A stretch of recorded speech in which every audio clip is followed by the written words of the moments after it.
Potonotuni tanatuna na sanatuna kanara sanana sarate no rapatani kiniti. I can't do it. I can't do it. I've been trying for 2 months. I can't do it.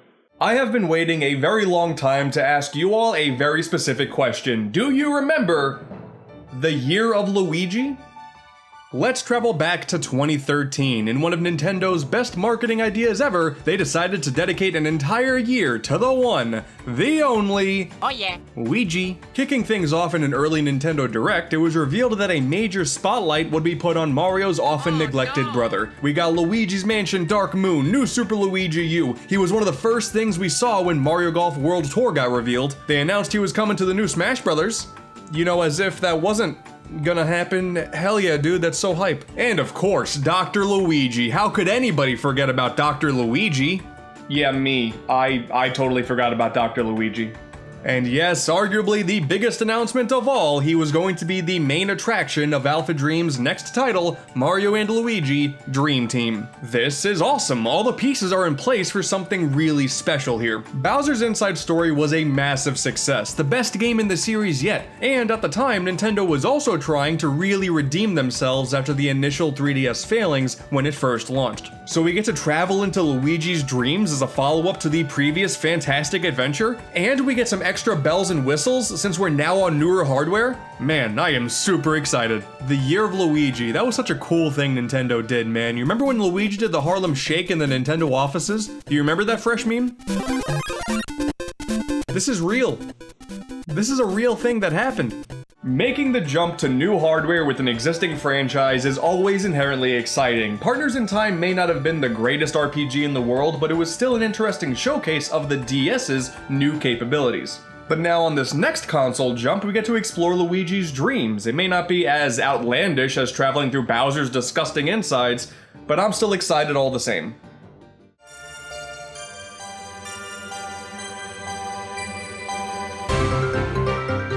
Oh yeah, this is a pretty cool title screen. The music is so bright and peppy, we can mess with Luigi on the touchscreen as he makes these little moaning noises. Finally, my dreams come true. We don't get the brothers yelling Nintendo like the previous games, but that's really not that big of a deal, I guess. One thing though, in Europe, the game is called Dream Team Bros, which I always found kinda odd. I'm pretty sure everybody already knew that Mario and Luigi were brothers, right? Oh man, Bowser's Inside Story, such a fantastic game. That Mario and Luigi, man, they make such perfect cousins. That family dynamic, that's family goals right there. I can't wait to play the sequel. They're what? On top of that, they also removed Luigi's snot bubble from the Japanese box art. This one I'm okay with though, because that is gross. First and foremost, we gotta mention the new art style. When we jumped over from the GBA to the DS, things stayed pretty consistent, just more detailed. Here though, on the 3DS, we get a total shift in art style, and I don't know, it's okay, I guess. I raved over the sprite work in the last game. The way the series was handling its colorful landscapes and these solid borders on all the characters was excellent. By comparison, I do think the previous games looked a lot better, and the characters don't feel as expressive this time around. But Dream Team still looks nice, just not as nice, in my eyes. I guess we didn't get the signature outlines to make the characters pop a lot more since, hey, we have 3D now that actually works. They probably don't even need an outline anymore. It also helps that the worlds themselves are proper 3D as well. If we look at the remakes on 3DS, we get to see the same sprite work that started here, but all the locations were flat images with lighting effects thrown on top of them. Not here though, 3D all the way. Again, it's all subjective here. I do think they all look good. I just think the other games in the series do some things better. The soundtrack is a jam though. Dude, the upgraded audio quality does wonders for the music. Most of my exploring was accompanied by me timing my jumps to the beat of the music like the entire game. That's half the fun of the entire package. The adventure begins with the crew all getting invited to enjoy a peaceful holiday over on Pillow Island, and Luigi almost dies. Happy Year of Luigi, everybody. On their flight, an evil pillow falls onto the blimp and this huge dark figure pops out. Oh no, but it's okay. It's dealt with in like 5 seconds. Huh. Oh, but it ends up messing up the blimp and now everybody's gonna die. Oh, but it's okay. That was all just a dream Luigi was having? What's going on at the start of this game here? I'm so confused. As Mario and Luigi explore Pillow Island, taking part in some of the festivities, they eventually travel to the underground section of Pillow Castle, where they stumble upon a special looking pillow. And not wasting a single second, Luigi does the quick math in his head and decides to take a nap on it. I respect those priorities, but you actually don't know where that pillow's been. By doing so, this somehow summons a crazy looking portal over his head, and this mysterious aura manages to suck in Princess Peach. Okay, naturally Mario jumps in right after her, leading into the mythical Dream World. And while they are unable to save Peach at this time, they do discover a new helper character in the form of the formerly imprisoned Prince of the Pillow People, Dreambert.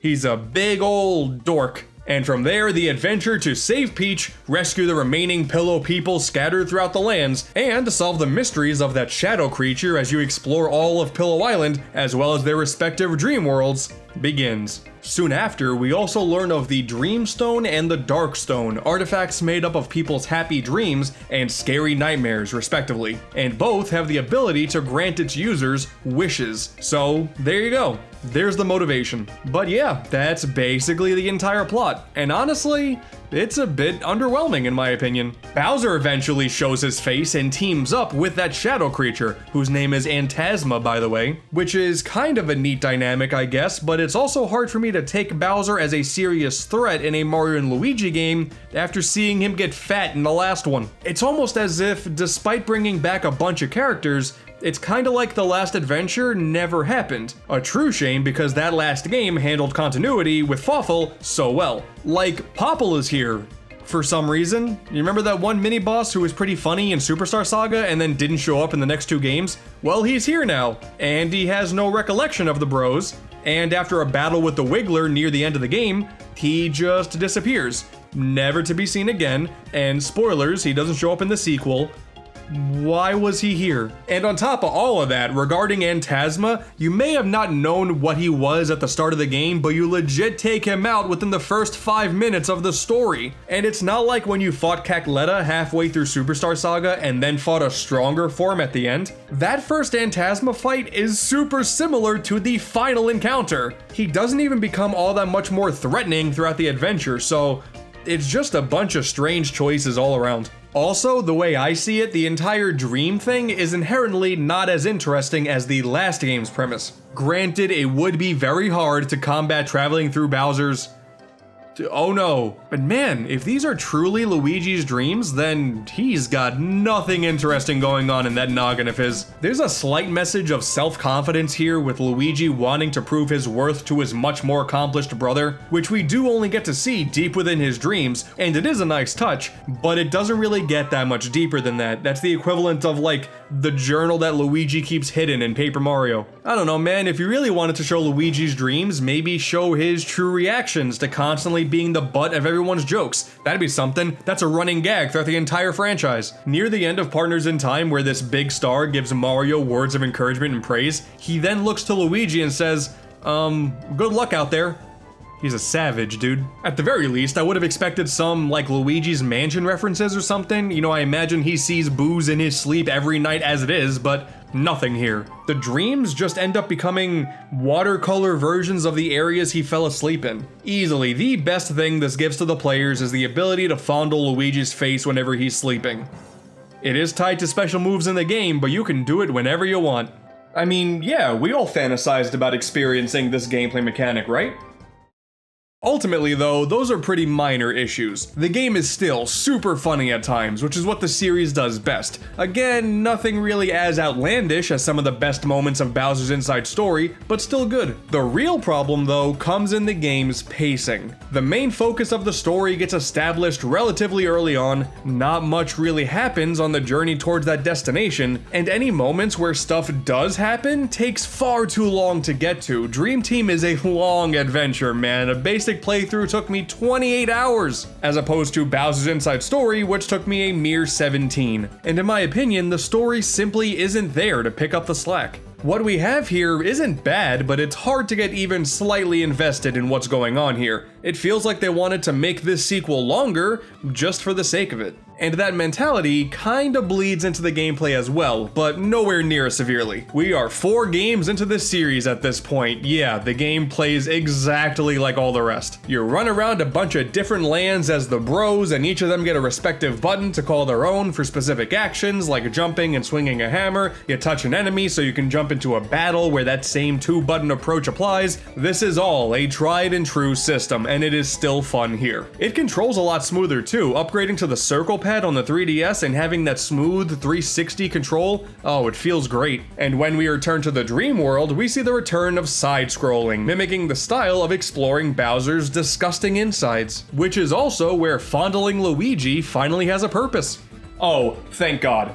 Throughout the different dream worlds are chances to throw dreamy Luigi into the background, which allows you to manipulate the environment by just doing the most unspeakable things to a sleeping person while keeping the game rated E. You mess with a few platforms thanks to a sneeze, you fling Mario around with Luigi's elastic mustache, spin a drill around by breaking Luigi's nose. We can also multiply dreamy Luigi to a ton of copies to move throughout the environments in different ways, just mowing down hordes of enemies that dare stand in your path. It's pretty satisfying. There's no part of the game where these things get remotely challenging, but it's at least a solid use of the touchscreen. Messing around with Luigi's face to benefit yourself, this is clearly the influence for the romancing options in Fire Emblem Fates. And undeniably, the best thing Dream Team brings to the table is the dreamy battle system. Okay, so like I said before, if you played one Mario and Luigi battle, you've essentially played them all. Enemies have specific tells requiring specific inputs for dodging. There are special bros moves that take proper timing to get right. Yeah, it's the same as it's always been. It's fine, it works. There's some motion controls this time around. That's kind of cool, but yeah, it's the same. It's the same thing. They did ruin the Fire Flower though. Now you have to wait for the ball to get big and then you just press the button once. It does completely eliminate the potential for carpal tunnel, which is appreciated, but it's not as satisfying to pull off. And only one screw up knocks you out of an entire all-out attack? Yeah, no, this one sucks now. But once we're in the dream world, Dreamy Luigi essentially fills Mario with his essence, allowing him to harness the power of dozens of Luigis for every attack, doing a lot more damage, as well as being able to take down a bunch of enemies all at one time. You only get a single action per turn now as opposed to 2, but you always do a lot more damage than before. And the special moves, now called Luiginary attacks, very clever, are so much fun to pull off. If anything, maybe I would say some of these moves go on for far too long, and that time really does add up since it makes sense to use these moves a bunch, but I thought they were fun from start to finish, so that's hardly a complaint. It kinda makes the normal battle system feel so dull by comparison. The badge system that was in Bowser's Inside Story is a whole lot more prominent this time around, but that applies to both battle types, so even then, the standard battles once again feel a bit lacking. It's just not as successful of a dynamic as the Bros and Bowser, but this still totally works. Also, the music for both battle types is fantastic, so that definitely helps. And speaking of piggybacking off of Bowser's Inside Story, giant battles are back as well. If you recall, I said I thought that they were just okay before. Definitely cool thematically, but you had limited options that left a lot to be desired in my opinion. And I am happy to say that it's been totally fixed here. Giant battles in Dream Team play out like proper boss fights, where you have to consistently assess the situation and figure out which move is best at the right time. That's all I wanted. A lot of it is still doing the obvious QuickTime event when the game tells you to, but there was clearly a lot more thought put into them this time around. As blatant as Dream Team is at ripping off Bowser's Inside Story, this I approve of. It's certainly a whole lot better than... oh man, we'll get to it. Also, luckily, once again, there are side quests aplenty to dig into. From a trading sequence in the main city, photos that you find throughout the land that you can then solve yourself, skill challenges for all of the different special moves, a super difficult gold beanie enemy that is really rare to find and gives you a ton of XP if you manage to defeat it, hidden floor beans, again? Okay, listen, I get it. Having hidden items spread throughout the world makes a lot of sense, and at least bean people do show up in this game, but come on now. This over-reliance on beans is getting to be a bit much. It's getting a bit gassy in here, don't you think? There's even, for the first time ever, an unlockable hard mode after beating the game once. That's pretty neat. It doesn't solve any of the pacing issues with the game, so I wasn't really thrilled at the idea of doing a second run immediately after the first one, but hey, still nice. And this is all very cool stuff. Mechanically speaking, Dream Team does a lot of good, but again, the pacing ruins all of the excitement nearly every single time a brand new mechanic shows up. The tutorials, dude, oh my god, the tutorials, Dreambert, would you just shut the hell up?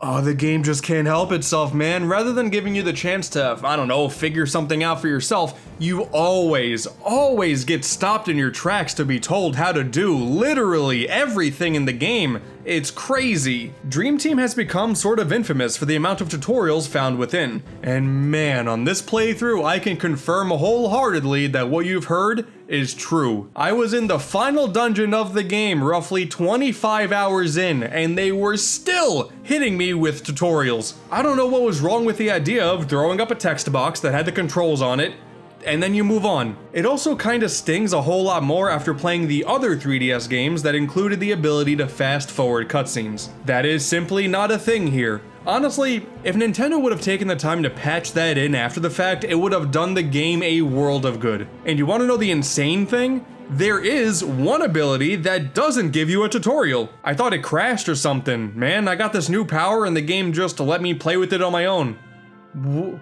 Why? It sounds like hyperbole when you say it out loud, but the tutorials constantly kill the pace of the game. While later uses of the mechanics are totally fine, and when the game lets you play at your own pace, it is great, but it would be a whole lot better if Dreambert would just keep his pillowy mouth shut. And just overall, while Dream Team is totally mechanically sound, there are so many of these little annoyances that keep popping up so constantly, it kinda muddies up the entire game.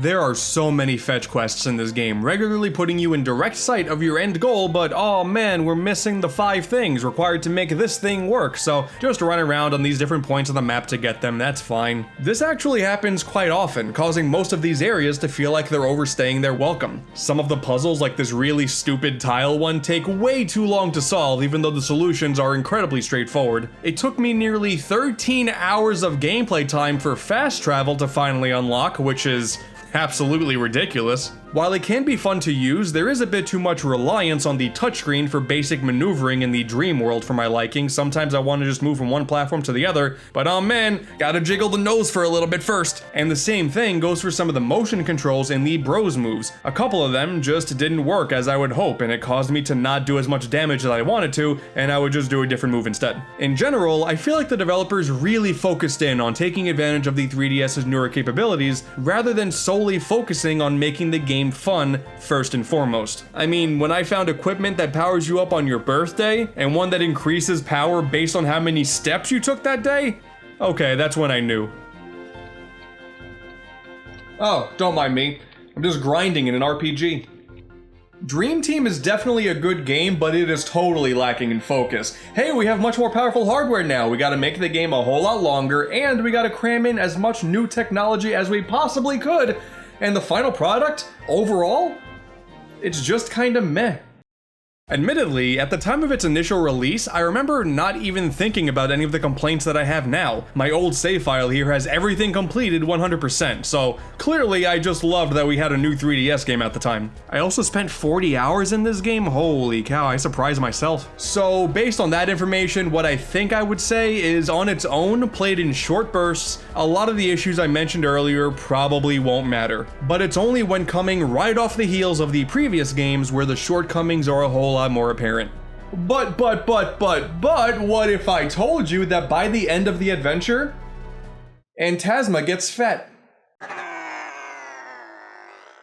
Aw, hell yeah, dude. Eventually, Phantasma and Bowser get their hands on the Dream Stone. Surprise, surprise. As their one major wish, they get a massive castle encased in an impenetrable field, and the only way to get through is to summon the Great Z-Keeper, a majestic, powerful, incredibly large and beautiful rainbow bird who is like incredibly chill, dude. Like, wow, what?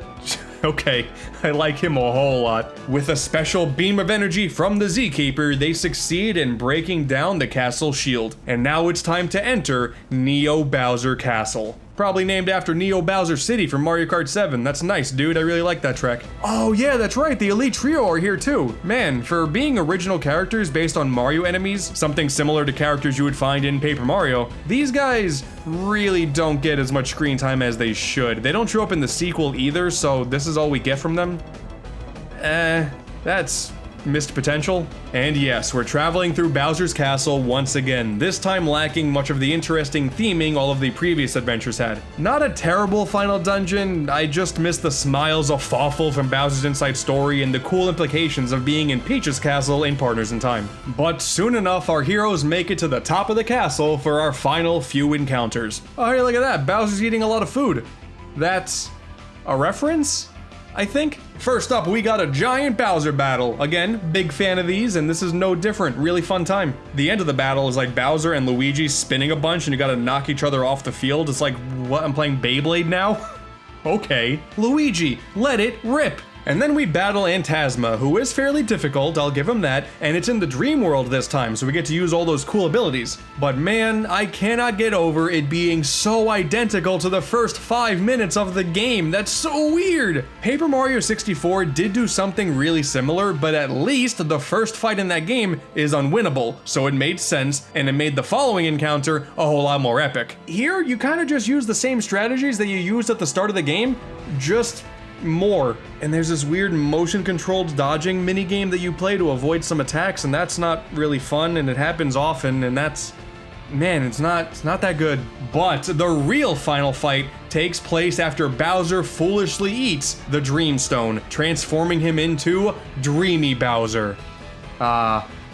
Dreamy? Despite just being a different form of Bowser for like the 4th time now, this is a really solid final boss. I mean, Bowser's basically a god in this one. It is slightly more intimidating than whatever Bowletta was trying to be. The music is fantastic. You got some massive attacks that are pretty difficult to avoid. You gotta take out both hands before attacking the center to deal the most damage. Oh, it's just like the Cackletta Soul fight all over again. Huh. Better than Partners in Time, though. A few good hammer swings later, Bowser blasts off again, and Peach is finally saved. Z-Keeper to the rescue as the castle crumbles under everybody's feet, and after touching down back on Pillow Island, he transforms the recaptured Dream Stone into a Dream Coin, spawning infinite money for all of the villagers to buy their wishes instead of simply relying on a mere object and hoping for them to come true.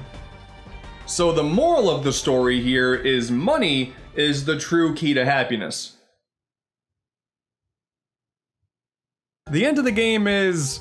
it's okay. As I said before, much of the game tends to drag on, and the build up to the final encounter isn't super strong anyway, so while the final battle is really cool, thanks especially to the sweet music, I was honestly more so relieved to have it finally over with rather than invested in what was going on and satisfied by what happened. The journey to get there can be pretty enjoyable at times, but I felt pretty drained by the time I got to the destination, unlike, again, Bowser's Inside Story. Okay, listen, I know there's been a ton of comparing going on here between these two games, but I can't help it. Alpha Dream did such a fantastic job with Bowser's Inside Story, and rather than having Dream Team feel like a proper evolution of the formula, it feels more so like they wanted to find a way to do a lot of the same stuff all over again without explicitly reusing the same ideas. The graphics and the soundtrack are top-notch. I do prefer the looks and sounds of the previous games, but it's hard to complain about what we actually have here. And when I look back at my time with Dream Team, I just remember an adventure that feels unnecessarily longer, filled with a ton of obtrusive tutorials. There was an antagonist that wasn't very intimidating, Bowser was a bad guy again, which I really couldn't take seriously, and the primary gimmick of Luigi going to sleep feels like it never met its full potential.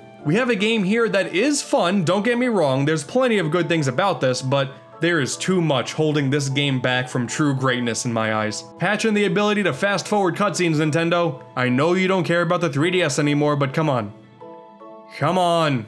But in the grand pantheon of the Mario and Luigi series, I would probably put Dream Team right up there with Partners in Time. Not a bad game, but definitely near the bottom of the list. If you want to play it for yourself, it'll still be fun, but be prepared to have your hand held with tutorials the entire time. Dreambird needs to shut the hell up. And if I'm totally honest, I'm actually a bit worried now. Bowser's Inside Story, fantastic game. They definitely wanted to mimic that success with Dream Team. I just hope that in the next game, we don't just have a massive gimmick that's there to justify a new game, but the game itself is just pretty meh. I have a feeling that's gonna happen, and I'm not looking forward to it. Wouldn't be good. Not at all. Wouldn't you know it, that's exactly what we got. Next up on our final stop on the Mario and Luigi journey, we have Paper Jam, the final original game Alpha Dream developed before they resorted to making 2 remakes. The latter of the 2 did so poorly, it helped contribute to them going out of business. This is gonna go great.